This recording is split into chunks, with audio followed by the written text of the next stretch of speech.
కైలాసపురి. ఇది ఆదిశంకరుల ధ్యాన స్థలం, పితామహ పత్రిజీ వారి స్థిర నివాసం. ఊటీని తలపించే దీని సుందర దృశ్యం పిరమిడ్ మాస్టర్లకు మరో కైలాసం.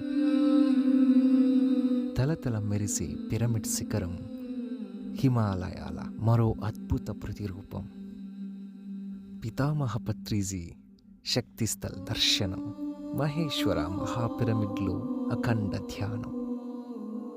పత్రిజీ ధ్యాన మహాయాగంలో సామూహిక ధ్యానం సకల ప్రాణికోటి రక్షణకై చేసే లోక కళ్యాణం. కైలాసపురికి చేసే మన ధ్యాన ప్రయాణం ఆత్మ కళ్యాణానికి అత్యున్నత మార్గం. ఇంకెందుకు ఆలస్యం? పత్రిజీ ధ్యాన మహాయాగం మీకై సిద్ధంగా ఉంది. కైలాసపురి మీకు ఆహ్వానం పలుకుతుంది.